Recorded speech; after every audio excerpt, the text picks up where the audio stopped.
Lean back against the moment without trying to hold it up, just for the length of these words. The world has been resting on your shoulders for so long that you have forgotten what it feels like to be the one who is held. Lean back. Those hands behind you are mine. I am not going to ask you any questions about your performance. I am not going to inspect what you have done with the strength I gave you. There is time for all of that, and that time is not now. Now is for something else entirely. Now is for putting down. Now is for breathing. Now is for letting the muscles in your jaw remember what soft feels like. Put your hand on your chest right now. Just rest it there. Feel the heart that has been doing its quiet work without ever asking permission, without ever asking for thanks. That heart has carried you through every season you survived. It is tired. I am not going to scold it for being tired. I am going to bless it. You came here exhausted. I can hear it in the way you arrived. Shoulders set forward, jaw clenched against another day, a small permanent crease between your eyebrows that has not relaxed in months. You came here ready for one more demand, one more instruction, one more weight added to the pile. You braced yourself on the way in. I watched you brace, unbrace. Nothing is going to be added here. Something is going to be removed. That is the only direction this is going to move. Subtraction, release. A slow, steady, deliberate lifting of what was never yours to keep carrying in the first place. Listen to me carefully. Your tiredness is not a moral failure. Your tiredness is not laziness wearing a costume. Your tiredness is not proof that your faith is shallow or that your love is weak or that you have somehow misunderstood what was being asked of you. Your tiredness is the honest reading of a body and a soul that have been carrying real things for a long time without enough rest in between. That reading is accurate. What you concluded from it is wrong. You concluded that you were failing. You were not failing. You were finishing. There is a difference. Finishing looks like failing from the inside. Same heaviness, same emptiness, same sense that the next step is impossible. But finishing is the body's way of telling the truth about what it just did. It is not a verdict on your character. It is a receipt for the cost. I have been watching you pay that cost without ever stopping to count it. You have been paying it in small currencies. A skipped meal here, a missed sleep there, a conversation you needed but did not allow yourself. A grief you postponed because there was no room for it on the calendar. Each currency looked small. Together, they added up to a fortune. You spent that fortune on people you love, and on responsibilities you accepted, and on a life you built with your own hands. That spending was real. Your exhaustion is the proof. I want to name some of the small payments specifically, because part of what tires you is the feeling that the cost was invisible. It was not invisible to me. That morning you got up before the rest of the house and stood in the kitchen, looking out the window, and let yourself cry for 90 seconds before you wiped your face and started breakfast. That was a payment. Remember the afternoon you took the difficult phone call you did not want to take, and you used the calm voice that costs you something to maintain. That was a payment. Remember the evening you said yes to one more thing when every cell in your body wanted to say no, and you said yes anyway, because saying no felt like it would cause more harm than the saying yes would cost you. That was a payment too. None of it was nothing. All of it was something. I have been collecting the receipts. You have a habit of looking back at your life and dismissing what you survived.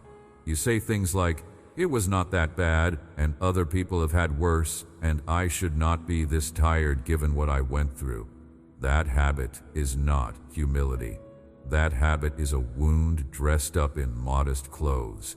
Underneath sits a belief that your suffering needed to qualify for some external standard before it counted as real. It did not. It does not. It counted from the moment it landed on your body, and it has been counting every day since. That other people have carried other things does not subtract from what you have carried. Such math does not work that way. Your math is local. Your weight is yours. I am not here to tell you that the spending was wrong, that spending was love, that spending was faithfulness. What you spent was the kind of quiet, unphotographed devotion that the world does not know how to celebrate, but that I have been recording line by line. I have not missed a single one of those small payments. I am not going to forget them now. What I am here to tell you is that the bill has come due in the form of needing rest, not as a punishment, as a natural consequence, like a field that has produced harvest after harvest needs to lie fallow before the next planting. Fallow ground is not a failure of the field. Fallow ground is the field's wisdom. That fallow season is what makes the next harvest possible. Whisper this back to me if you can. I am allowed to rest. Just those 5 words. Say them slowly. Hear them in your own voice. Notice what part of you flinches when you hear them. Notice what part of you wants to argue. That part has been managing your life for too long. That part needs to hear the truth from a louder voice than its own. So I will say it for you, and then with you, and then over you, until it lands where it needs to land. You are allowed to rest. Hear those words land in a place that has been refusing them for years. You are allowed to rest. I see the part of you that thinks rest is something you have to earn first. That part learned its lesson early, probably from a place where love was rationed and approval came in small portions and worth was measured by output. I am sorry that part learned what it learned. I am not the one who taught it. I am the one who has been trying to unteach it for years. Rest is not a reward you qualify for after you have proven your value. Rest is the ground value itself. It is the soil that everything else grows out of. When I made the world, I built rest into the structure of time itself, not as an afterthought, as the architecture. A 7th part of every cycle was set apart before there was anyone tired enough to need it. I knew you would need it. I built it into the bones of how things work, so when you rest, you are not stepping outside of obedience. You are stepping inside it. You are joining the rhythm I designed. You are agreeing with the way I made the world to work. What you feel right now is not a sign that you are off the path. It is a sign that the path is bringing you to a station, and the station is where you set things down. Set them down. I built rest into the very ground you walk on. Look at how the trees know to let their leaves go when the cold arrives. They do not negotiate. They do not apologize. They do not push themselves to keep producing through a season that was not made for production. They release what they were holding, and they stand bare, and they look like they are dying, and they are not dying. They are entering the part of the year that I designed for stillness. They are letting their roots do the slow, underground work that no one can see. When spring comes, they are not the same trees they were the autumn before. They have been remade in the dark. Such remaking required the bareness. That bareness was the point. You are a tree that has been refusing autumn. You have been clinging to leaves that turned color months ago. You have been calling that clinging faithfulness, when really it has been fear. Fear that if you let the leaves go, you will look unproductive. Fear that if you let the leaves go, you will not get them back. Fear that the bareness will be permanent. None of those fears are true. Trees know. Trees have always known. Let what is finished be finished. Branches will be filled again, but not with the same leaves and not by your effort. They will be filled the way trees are always filled, quietly, from the inside, by me. I want to be specific with you about what is being set down, because vague releases tend to come back wearing slightly different clothes. So let us name the things, gently, one by one. That performance you have been running for an audience that you cannot even see clearly anymore. Set it down. Vigilance you have been keeping for threats that may or may not arrive. Set it down. That conversation you have been replaying for the 17th time, trying to figure out what you should have said. Set it down. your mental ledger of who owes you and who you owe and what is fair. Set it down. That version of yourself you keep promising to become tomorrow, if you can just get through today, set that one down too. That version is not coming. Who I want is the one who is here right now, exhausted and honest. That one is the one I am healing. Healing precedes lifting. Read that sentence again. Healing precedes lifting. I am not asking you to get up and march. I am not asking you to dust yourself off and re-enter the battle. Such combat is not where I am right now. That fight is later. That fight is somewhere else. Right now is the time before that, and the time before is for something different. You think the next chapter is going to be a return to action. You think rest is the small intermission between two acts of struggle. You have been measuring rest by how quickly it can return you to productivity. That measurement is the very thing that is breaking you. You cannot rest with one eye on the clock that is counting how soon you have to be useful again. That kind of rest is just a different shape of the same labor. What I am offering you is not an intermission. It is a real ending, followed by a real beginning. What you were doing before is done. It does not need you to keep doing it. It will be carried by other hands, or it will be set down entirely, or it will return to me to be reshaped. But it does not need you exhausting yourself for one more lap. That lap is finished. You are not running it anymore.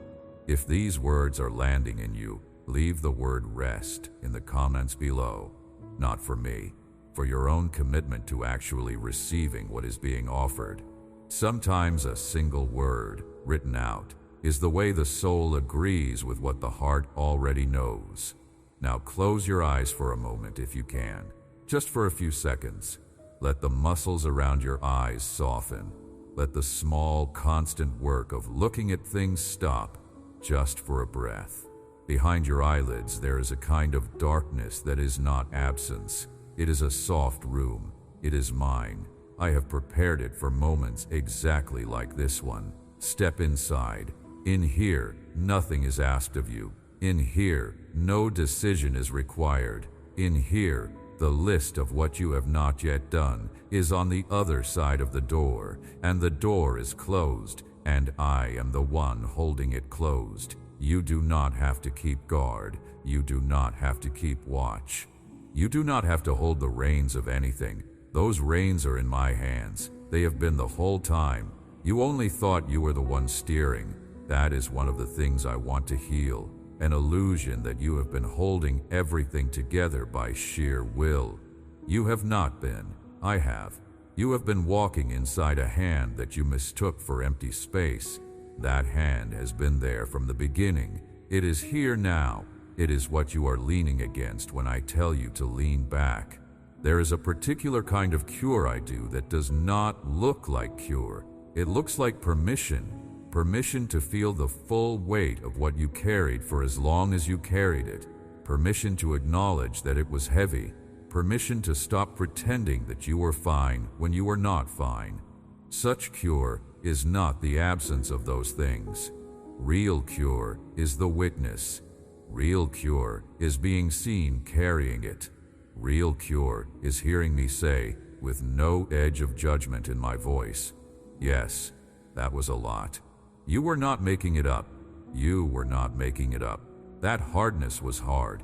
Your grief was real grief. Your fear was rational fear. Such patience you held for people who were not patient back was a kind of long obedience that I will not let go uncounted. None of it was performance. None of it was exaggeration. You were telling the truth the whole time, even when no one around you was prepared to hear it. I heard it. I have been keeping the record. So when I tell you that I am healing you, I am not telling you that I am dismissing what happened. I am telling you the opposite. I am telling you that what happened is finally being held by hands large enough to hold it. I am telling you that the weight you have been carrying alone has been moved into a different account. That account is mine. It has unlimited capacity. It does not strain. It does not bend. It can take everything you have to hand over, and it will not be diminished. Hand it over. Not all at once, if all at once is too much. Hand it over the way a tired person hands over a heavy bag at the end of a walk. Slowly, gratefully, with the small surprise of realizing that the bag is no longer in their hands. There is grief in that moment too. That bag was a part of you. You will miss it for a while.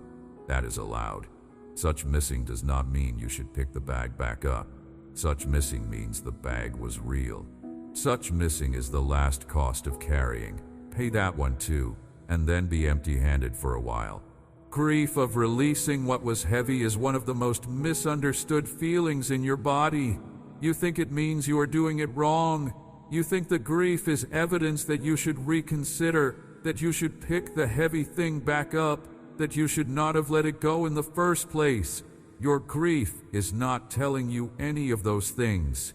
Your grief is telling you that the heavy thing was real, and that carrying it cost you something, and that the cost deserves to be acknowledged. Your grief is the acknowledgement. It does not mean you should retract the release. It means the release was honest. Let yourself feel it. Let it move through you. It will not stay forever. It is a wave, and waves recede. Underneath the grief, there is a stranger feeling waiting for you. Lightness. You will not recognize it at first. It will feel almost like wrongness, because your body has forgotten what unburdened feels like. You may even feel a small panic, because the absence of weight will feel like the absence of something important. It is not. That weight was not who you were.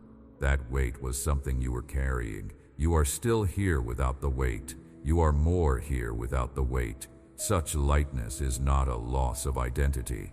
Such lightness is the shape of who you actually are when nothing is being heaped on top of you. Get familiar with that lightness. It is going to be the new texture of your life. It will feel unfamiliar for a season. Let it. Do not rush back into a heavier configuration just because the lightness feels strange. The strangeness is just newness. Newness is a feeling, not a problem. Walk through that newness slowly, the way you would walk through a room you had never entered before, looking around, noticing details, letting your senses recalibrate. What you have entered is a room I made for you. You are allowed to take your time inside it. Empty-handed is not the same as useless. Your world has trained you to feel them as the same thing. They are not. Empty-handed is the posture of receiving. You cannot receive with full hands. What I want to give you cannot fit in a hand that is still gripping the old thing. So the unclenching is not the loss of usefulness. It is the precondition for the new usefulness. But the new usefulness is on the other side of rest, not on the other side of more effort. Rest is the bridge. Breathe with me. 3 slow breaths. In through the nose, slow as honey. Out through the mouth, longer than the inhale. Again, in, slow. Out, slower. 1 more. In, out. There. Notice what just happened. Your shoulders dropped without you telling them to. Your jaw unclenched a 1/4 of an inch. That small private storm in your chest turned down by half a volume. None of that took effort. All of it took permission. That is what I am giving you. Permission. Real work of healing is mostly the work of permitting. Permit me to love you while you are exhausted. That is the harder one. You can almost let me love you when you are doing well, when you are productive, when you are kind, when you are showing up the way you think you are supposed to. Such love feels earned then, and earned love is comfortable to receive. But the love that arrives while you are flat on your back, contributing nothing, asking for everything, that love feels harder to accept. It feels like charity. It feels like something you will have to repay later with interest when you are back on your feet. This is the deepest place where the old wiring needs to be undone. You learned somewhere, early, that love came with a price tag. You learned that being loved required performing some kind of function, providing some kind of value, returning some kind of favor. That lesson was so quiet you may not even remember being taught it, but you learned it, and it has been running in the background of every relationship you have had since, including the one with me. You have been waiting for me to send you the bill. You have been keeping a small ledger in the back of your mind, trying to figure out how you will repay what I have given you. That ledger has been making you tired in ways you could not name. That ledger is one of the things I am asking you to set down right now, along with everything else. Such a ledger does not exist. Such a ledger never existed. There has only ever been the giving, and the giving has only ever been free, and the free thing is real, even when your conditioned mind does not know how to receive it. Try just for the next few breaths to receive without flinching. Try just for this moment to let the love land without immediately calculating how you will pay it back. Try to let yourself be loved the way a small child lets itself be loved before anyone has trained it to be suspicious of unconditional gifts. That child is still in you. That child has been waiting a long time to be allowed to receive again. Let that child have this moment. Let that child rest in arms that have no agenda. Those arms are mine. No agenda. My love is given. Hear me clearly. There is no later repayment. There is no interest. There is no debt being recorded. Love that arrives while you are exhausted is the same love that arrives while you are strong. It does not change quality based on your output. It does not become a loan when you cannot reciprocate. It is what it has always been, which is given freely, without conditions, into hands that may or may not be able to hold anything back. My love does not require your hands to be full. My love is what fills them. Let it fill them. I want to talk to you about the new chapter, briefly, because part of what tires you right now is the dread of what comes next. You are bracing for the next demand. You are scanning the horizon for the next storm.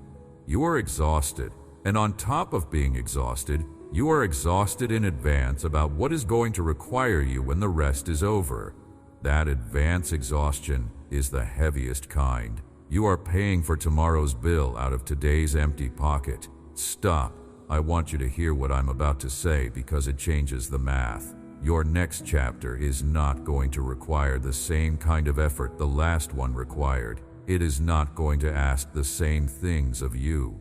That version of you that walked through what just happened is not the version of you who is going to walk into what is next. Your new chapter requires a new self. That new self is being grown right now, while you rest, while you do nothing, while you think you are wasting time.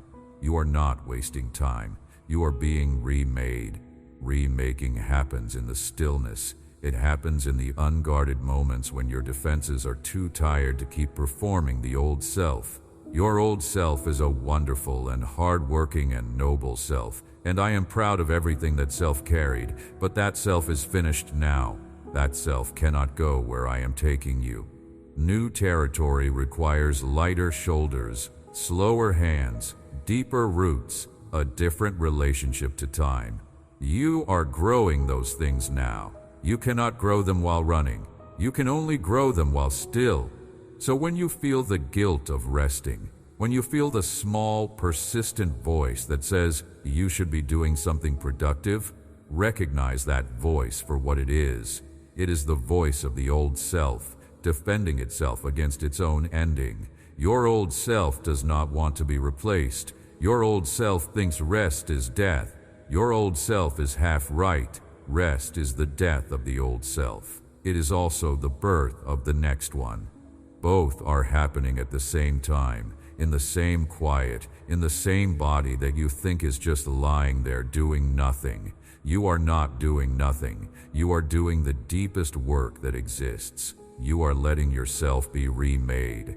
That work cannot be rushed. It cannot be optimized. It cannot be assigned to someone else. It can only be permitted in your own body, in your own pace, in the safety of being held by hands that move at the pace of mercy.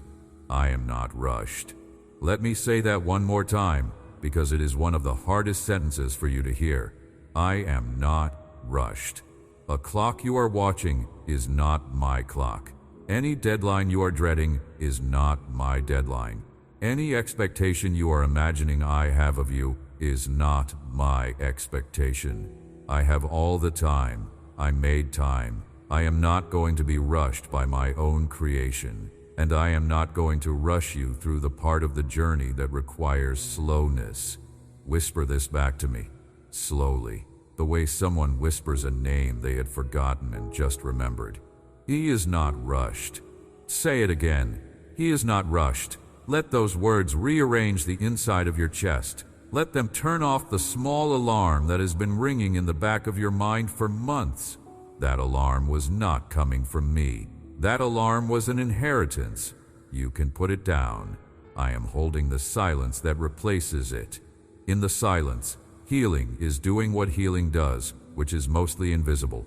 You will not be able to feel most of it. You will not see the reports. Cellular repair, emotional integration, the slow, gentle reweaving of what was torn, the quiet untangling of knots that have been there since you were small.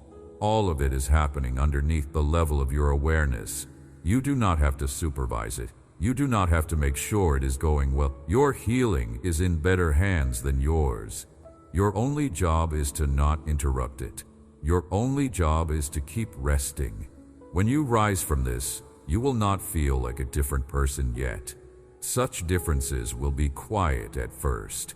A small softness around the eyes that was not there before.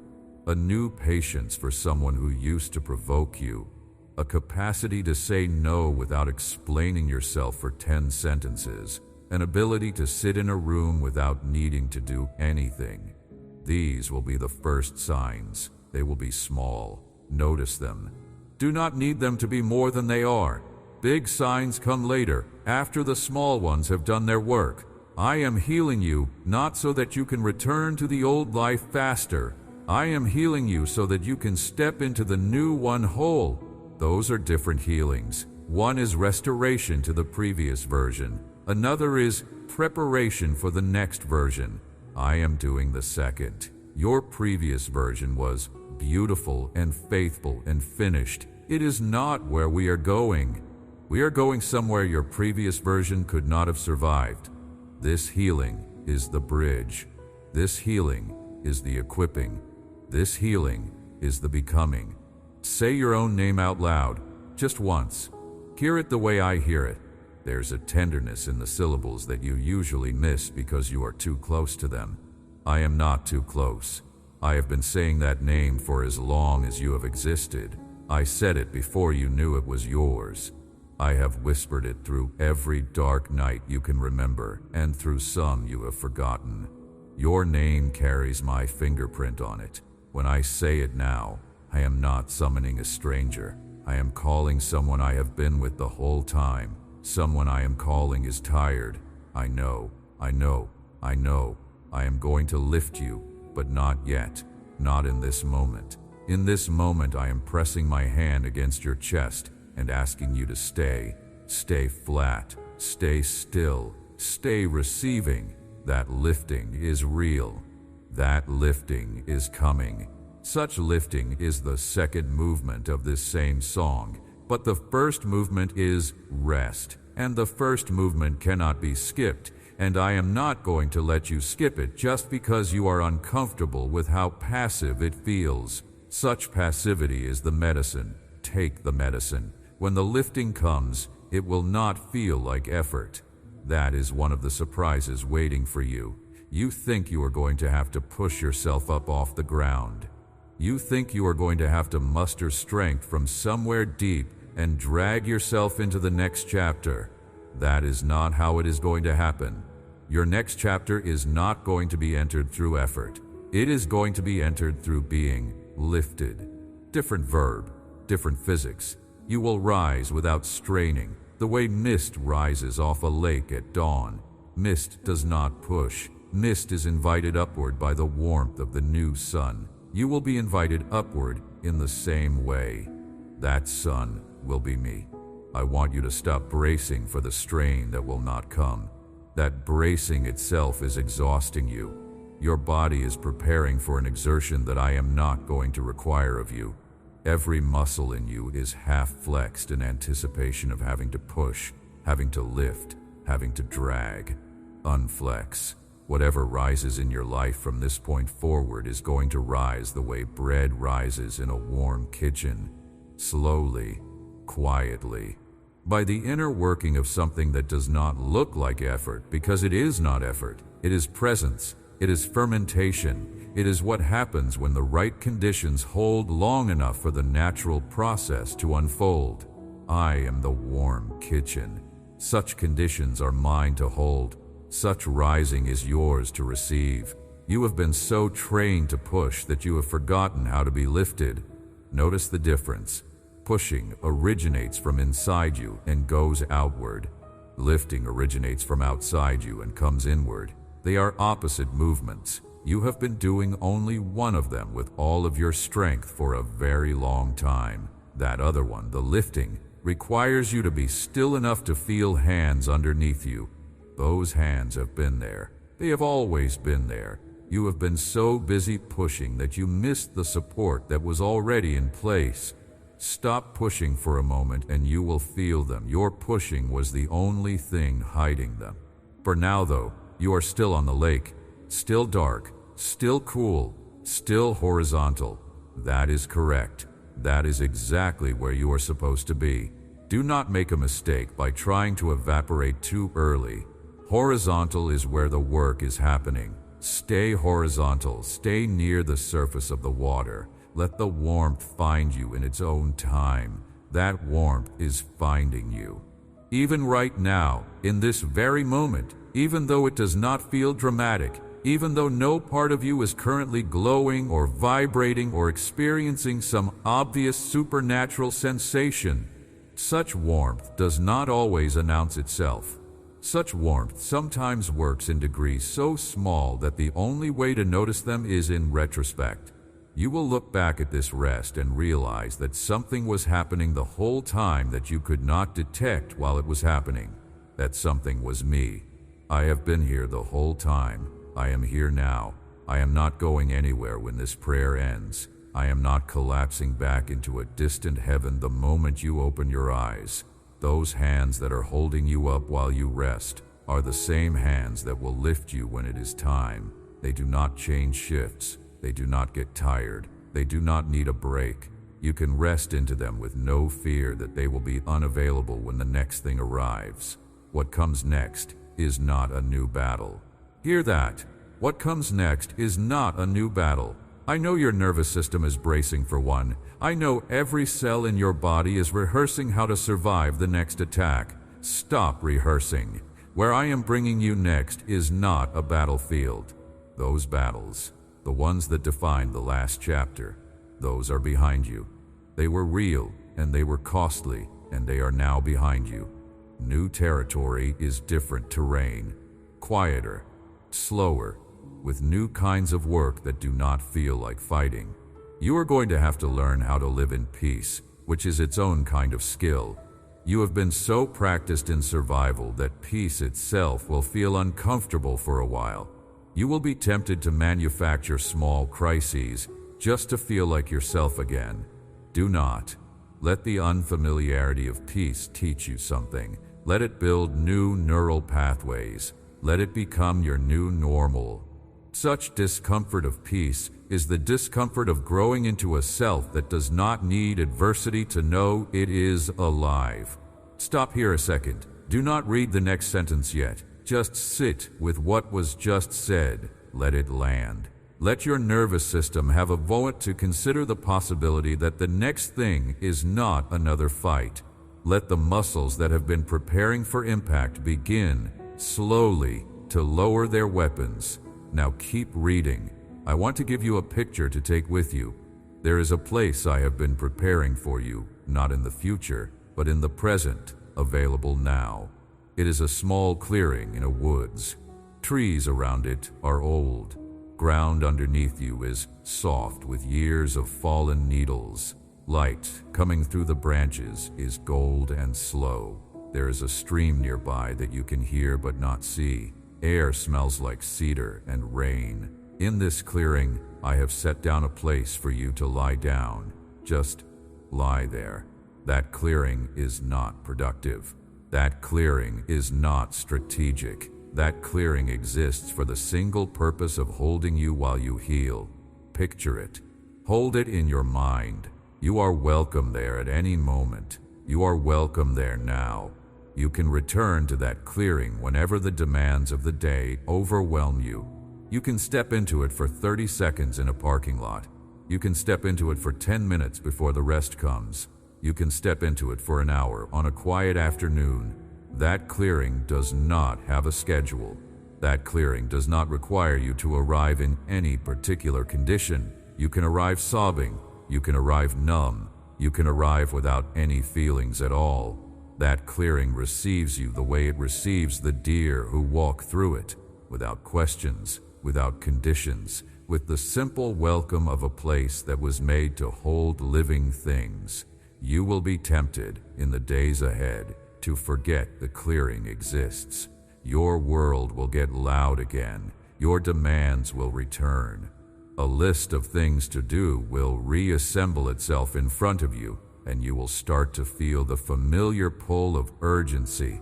When that happens, do not panic. Do not feel like you have lost what you found here. That clearing does not disappear when you stop visiting it. That clearing waits. You can step away from it for hours and come back, and it will be exactly as you left it. Trees will be in the same places. Light will still be slow and gold. Ground will still be soft. Nothing about the clearing requires your continuous attention. That clearing is not maintained by your visits. That clearing is maintained by me. Your only work is to remember that it exists and to step back inside it whenever the noise of the world becomes too much. Make a small physical signal that means, I am stepping into the clearing. A hand on the chest, a long exhale, a phrase, rest somewhere safe, said quietly to yourself. Whatever signal you choose, use it consistently. Over time, your nervous system will learn that the signal means safety, and the signal alone will start to bring you partway there. Your body learns where it is safe. Your body learns where it is held. Your body, given enough quiet repetitions, will begin to relax at the first hint of the clearing, the way a dog relaxes when its owner walks through the door. You can train yourself toward rest. Such training is gentle. Such training is mostly remembering. That clearing is mine. I made it for you. I will meet you there. Now I am going to lift you, slowly, not yet to your feet, just enough to let you know that the lifting is real. Imagine my hand sliding underneath your back and easing you up just a few inches, just enough that you can feel the support, just enough that the message gets through. You are not going to stay on the ground. That ground was for healing. Healing is not the destination. Healing was the preparation. Your destination is something I have not even told you about yet, because you are not ready to hear it. But it is good. It is so good. And you are going to walk into it on legs that I am rebuilding right now, with breath that I am restoring right now, with a heart that I am quieting right now. You are going to be okay. You are going to be more than okay. You are going to be the kind of okay that people will notice from across a room. They will not be able to name what they are seeing. They will say things like, you look different, and did you change something, and there is a calm about you that was not there before. You will not have to explain it. Such calm will speak for itself. Such calm is what I am building inside you while you rest. I love you. I see all of you. Exhausted parts, bitter parts, those parts that have started to doubt whether any of this is going to work. I see those parts, and I am not put off by them. They are not too much for me. They are not embarrassing to me. They are not a reason for me to step back. They are a reason for me to step closer. Those parts of you that you are most ashamed of are the parts I tend to most carefully. They are not hidden from me. They are not a problem to me. They are an invitation. Accept the invitation by letting me close. I know you have been afraid to let me close because you were not sure what I would say about what I found. You were afraid I would catalog your failures the way you catalog them, with that hard internal voice that knows every weakness and every small betrayal. That voice is not mine. I want to be clear about that. That hard internal voice reciting your shortcomings is not me. It has never been me. It is a voice you inherited from somewhere, or someone, or some season of your life that taught you that being watched meant being judged. I am not that kind of watcher. I watch the way a parent watches a child sleeping, with softness, with attention, with a quiet, steady gladness that this small life is in the world. That is how I have been watching you the whole time. Such watching is not the threat you feared. Such watching is the safety you forgot to expect. So when I tell you that I see all of you, I do not mean it as a warning. I mean it as a comfort. You do not have to hide any part of yourself from me. Such hiding is what tires you. Such hiding is what has been wearing you out underneath all the other things that have been wearing you out. You can stop hiding now. You can let your face be your real face. You can let your shoulders drop. You can let the carefully arranged version of yourself fall away, and the version that is actually here, the one that is exhausted and complicated and beautiful and unfinished, that is the one I have been wanting to meet all along. That is the one I love. Rest somewhere safe. Not because there is no work in the world. There is work. There is plenty of it. Such work will be there when you are ready, but the work cannot have you yet. You are mine for this stretch. You are off the clock of the world. You are inside the clock of heaven, where rest is not a delay in productivity but the honoring of a body that did its faithful work and now needs to be honored back. Honor yourself by resting. Honor me by resting. Honor the next chapter by resting. Such lifting is coming. I promise you, such lifting is real. But it does not start with you straining upward. It starts with you settling downward into the arms that have been holding you the whole time. Settle down, settle in, settle. Amen. If these words found you tired, stay close.